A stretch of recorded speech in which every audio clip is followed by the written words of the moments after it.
Assalamualaikum warahmatullahi wabarakatuh. Nama saya Naimi Fatihah binti Muhammad Azam.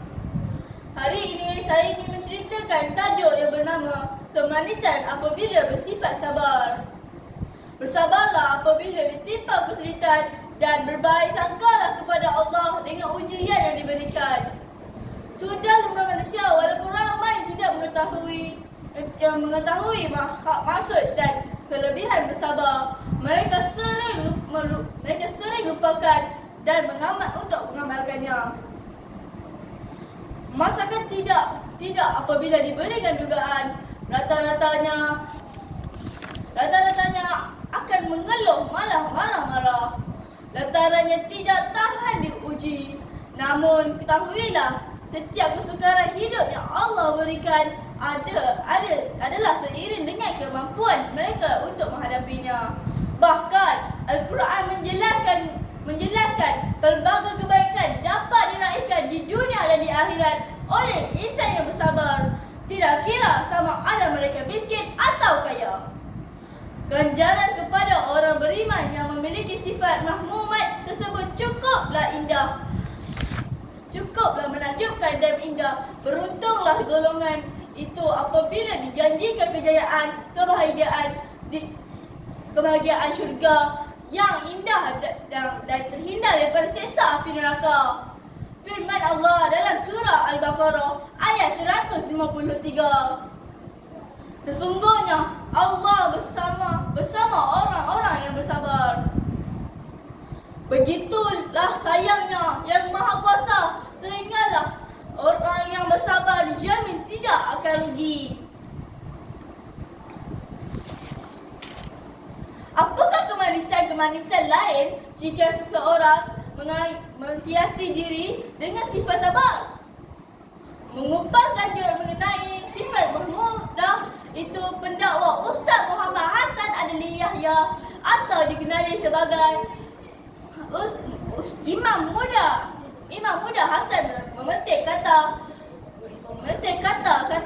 Imam Al-Ghazali yang menyebut bahawa manusia memiliki nafsu, akal dan hati.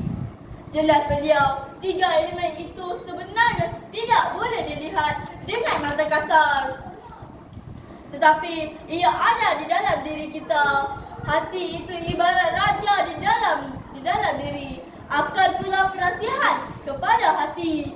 Manakala nafsu bersifat tidak baik akan mendorong kepada kejahatan. Nafsu itu yang selalu menasihati raja supaya membuat kerja lain.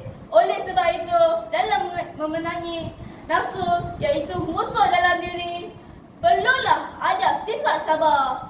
Lawan sifat sabar adalah marah. Manusia susah untuk mengawal kemarahan sebab mengawal sifat sabar itu kerana begitu penting. Jelas beliau ketika dihubungi sinar Islam baru-baru ini. Imam Muda Hassan berkata, sabar ada berbagai jenis. Ia bukan sahaja sabar ketika menghadapi ujian, tetapi juga mengawal kemarahan dan berdepan dengan situasi yang boleh menyebabkan kita melampiaskan amarah. Pendek kata, tambah beliau, sifat itu perlu ada dalam setiap tempat. Ia termasuklah ketika kita menunaikan ibadah seperti solat. Apabila kita solat dengan sifat sabar, ibadah akan ditunaikan pun dan dalam keadaan tenang dan tidak kelam kabut. Begitu juga sewaktu berdoa dan apabila berhadapan dengan kematian, terangnya.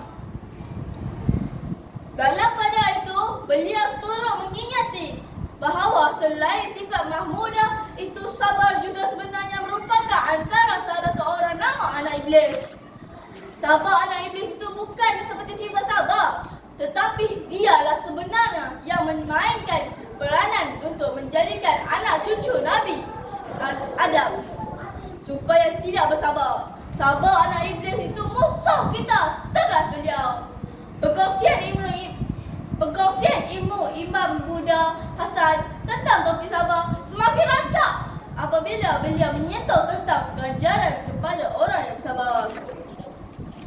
Sabar bukan sahaja ketika dalam kesusahan, namun kita juga perlu ada sifat sabar. Sifat sabar itu ketika beribadah. Agamawan itu berkata, Rasulullah SAW pernah ditanya oleh seorang sahabatnya tentang amalan terbaik yang perlu dilakukan supaya boleh masuk syurga. Baginda menjawab, jangan marah. Jangan marah itu merupakan sifat sabar yang boleh mengatasi sifat marah. Baginda SAW bersabda, ahli syurga orang yang memiliki sifat sabar. Sekian, wabillahi taufiq wal hidayah. Wassalamualaikum warahmatullahi wabarakatuh.